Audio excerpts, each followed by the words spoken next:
Bud, welcome. Hey, how you guys Oh, doing? oh my God, it's awesome to have you on. The last time we talked to you was on Fred's show, but it's nice to have you Yes. on here with us. Well, it's my pleasure to be on there. I really happy that you asked me, so that's great. Oh So, yeah, I mean, gonna no, be fun. yeah, I think it's more on our side that we're just like, oh my God, he actually said yes, so we got to bring Oh, him on. absolutely. Are you kidding me? Yes. It's not every legend in the sport agrees to come on this rinky-dink show. Oh, Well, it depends on who you're talking to at Rigading. I kind of like it. You guys are great. Yeah. I mean, I seen you on Fred's show, and both of you, I took a liking to you. So, I mean, it's oh, thank good. I you mean, guys. you guys are really good. You know. And I Oh, like what you're doing appreciate for it. the Thank sport you. too. Thank you. So Well, that but energy drink looks good. So it is. It's actually it was what I need, and I'm gonna start my I energy's got gonna an energy drink. go. Yeah, I think yours trumps mine. So It does. It certainly uh, does. this is a kid's drink, and you're drinking a man's drink. Well, this is an old kid's drink. You know.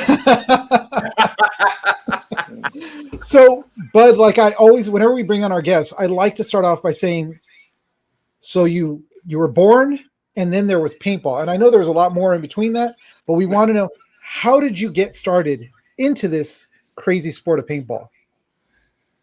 Well, in 1984, my son's birthday, he's turning 16, and my daughter worked with some people that played paintball. So she set up a little paintball game at SD Village. That's when it was really in the beginning. And so I said, yeah, let's go. So I went out and got the crap shot out of me, and I'm just not one that's going to give up on that deal. So I thought about it all week, and I couldn't come up with a good answer. So the next week I went back, and then I figured it out. I thought, well, this is good. I got shot up again. So I went home and made this little device because when you change your CO2, it went shh, and then they run up and shoot you. Oh, So I okay. made this little device. I put a CO2 in it, and it went. You just turn a valve and went shh. They'd run up, I'd shoot them. So that was my first device I made for paintball. And at the time, I mean, it was amazing what I did do. I like hot rods, cars, and I built ships, and all at one time. So anyway, that started my career in paintball, and I started modifying guns and the 12-gram guns and making stuff for them. And 19, let's see, 85, I think it was. I started my company in 87. I was buying guns from a guy at SC Village, and it was kind of a weird situation. So, and I didn't like it, and I told him, because I had to, all three of us were sitting there talking. The guy that was providing the gun, I had to talk to my friend before I couldn't talk to him direct. And we're all standing there looking at each other. And so I said, well, this ain't going to work. Well, what are you going to do? And I said, I'm going to make a gun. So he laughed his ass off. I mean, I thought, okay. So I went home, thought about it for a week. And Friday night, my favorite program was going to come on at 8 o'clock. So I went out in the shop at 6. And by the time 8 o'clock arrived, I had a trigger frame on a body and that I made the body. And then went back out at 9 o'clock, worked till midnight, and got up at 6 and worked till 9, shot the gun at 9 o'clock in the morning, and went out to the field. And this guy hadn't have been driving in the field at the same time I did. And so little hefty guy. And so he got out of his Jeep and started waddling away, and I shot him in the ass. And I told him at that point, don't never laugh at me. So, and that started my career. But I did overhaul ships in the Navy Yard, and Oh wow. and for 22 years. And in 1988, I quit that job and started full-time paintball. I didn't retire. I just quit. So, You just quit. All right. Wow, and that's so crazy. I've been there ever since. been here. Well, That's, I, yeah, it's amazing. my So I've always been curious. So I mean, obviously, anybody who's been, associated with the sport for any length of time knows the autococker. They know the legacy that you've kind of created for the sport. But so the initial design, I mean, you obviously have a very kind of an engineering frame of mind. Do you have a background in fabrication, or is this just something you did Well, on the side? my fabrication started when I was about 7 years old, 6, 7 years old, and my dad was a mechanic, and I just always worked in shops and stuff. And I actually painted my first car when I was 6 years old, and so I You're was in the kidding. automotive end of it forever. And I built my first car when I was 14, and by that time I was, when I was 14, I'd already owned 12 cars, oh you my know. God. And so Wow. I got a 41 Chevrolet that I really liked a lot. I went to the junkyard, got a Cadillac motor, stuffed it in a 41 Chevrolet, and that's what I drove around for 2 years until I moved to California. That was in Florida. My Wow. dad has a racing background, Bobby Allison, and people know him and stuff. But he was my dad, our neighbor next to each other's shop. And so I came out here and joined the service, and when I was 16, 16. And 6 days after I turned 17, I went in the Air Force, and I was an aircraft mechanic for 4 years, plus a bunch of other stuff I did for the government. Got out, and then I worked in oil refineries building machines, and then got out from there and went to work for the shipyard and worked there for 22 years. But in the meantime, I built ships, cars, boats, anything that had wheels on it, I was in it. So, but the, the thing that was really weird is that I had a reading disability, and I couldn't read for nothing, and I couldn't figure out why. Nobody else could either. And so I only went to the ninth grade and never even went into high school. So, but I could pick up anything and read blueprints and stuff like that, but I couldn't read.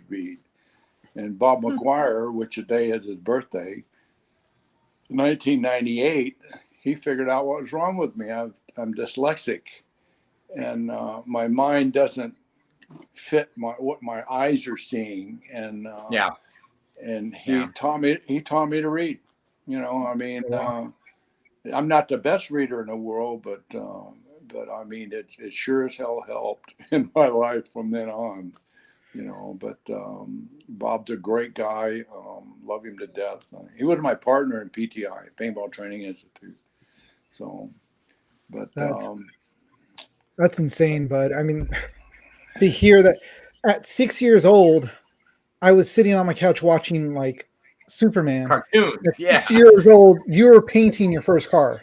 By the time Yeah. you were 14, when I was like chasing after nothing really, I was in band. You built and had how many cars? 12. Jeez. Well, I started young. I just my dad taught me to never say no. You can't do something, and that's been embedded in my mind all my life. And I've been trying to teach people that your only limitations is your own self. I mean, that's it in a nutshell. I had a bunch of problems not being able to read, and but when I went to work for the government, I had to write reports, and it's about halfway through my career there, and they like to die when I wrote the first one. It was not, I couldn't even make heads or tail of it, so they sent me off to college for 2 years, which helped a lot, and I could write, but I just couldn't read. It just, Yeah. Yeah. I don't know. It's a weird thing that some people have it, some people don't. But I have I a very learned it. similar problem, except mine's with numbers. Well, if I give you a telephone number and it doesn't work, take the last two numbers and reverse them. It'll work fine. I mean, and I see them as right, and everybody else sees them as wrong. Yeah. But I was, Yeah. I started driving when I was 10. You know. Oh my God. Jeez. I actually drove a wrecker picking up cars when I was 13. A Wow. wrecker in Florida. You know, so And those things are huge. Don't never limit yourself. I keep teaching kids that today. Just don't limit yourself. If you got a handicap, and which every person on the walking the earth has an handicap of some sort, and don't let that stop you. You know, I mean, it can't. You know, it just if you want to succeed in life, you know. So That's just, it's just crazy to hear everything that you've done, and it's, you know, you've overcome something, like, you know, like you said, that it's a disability, or it can be, Dennis, not really handicap, huh? I mean, it's, What? Mine? no, not you, not no, yours. I like to hear Dennis's. What's your handicap, dude? Well, Besides I mean, me. you know, I mean, like I said, I actually have a form of dyslexia, but mine's with numbers, so it's dyscalculia. And so mathematic equations I really struggle with. The more complex they are, the harder they are. So that was something that I struggled with for quite a while. And then, you know, as I've mentioned in previous episodes, you know, I'm various physical ailments as of late. It's called But, 45, but you know, yeah. But I mean, that was my biggest struggle was, you know, I for the longest time couldn't figure out why, you know, I was struggling so much with math, and you know, I mean, at the time when, you know, I graduated high school, which was in 1995, they didn't have the same requirements that they do now for students to be able to matriculate out of high school. So I managed to graduate with pre-algebra. And thankfully, you know, my career field, I don't need to do anything more than, you know, some division and multiplication. And so I'm good. But yeah, for the longest time, it was it was kind of a mystery. And then when I was much older, well into my 20s, is when I actually was diagnosed with dyscalculia. So I don't think they know when we were younger. I don't think they knew what it was. I mean, I went to every reading class there was known to man in Florida.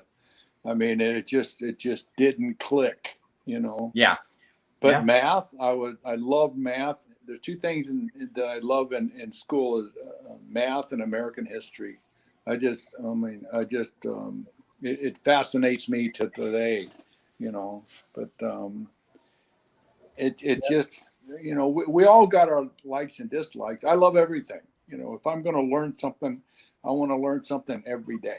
Every day yeah. of my life, I got to learn something. I mean, and I learned a couple of things today. You know, it's just no, I love learning, and you should never quit. You know, well, I Oh mean, yeah, absolutely. you can't say that The you day know everything, because there's no such exactly, thing as knowing everything. If exactly. you say that you know everything, then and you stop learning, then you're just, no. that's when I would say, you know what, you're stupid, because you should be learning something new every day. And that's my biggest, I think one of my biggest problems that I have is that I'm constantly wanting to learn something new. My wife is like, would you just stop and pick Slow one down a thing? little bit. No, Yeah, I want to know everything. I need to know everything. Now after hearing Bud, now I really got to know everything. Holy crap. I'm way yeah, behind. exactly. No, you know, guy taught me a long time ago. He said, "Don't try and remember everything. Just remember enough, you know, and to find out where to get the answers." I mean, that's it in a Yep. nutshell. You know, and because you know, the older I get, I mean, I go to get a wrench in a shop, and you know, I forgot what I went there for, you know, and it's a bitch getting old. But you know, I mean, I just turned 79, and Which, With belated happy I birthday, by the way. yeah. oh well, thank you.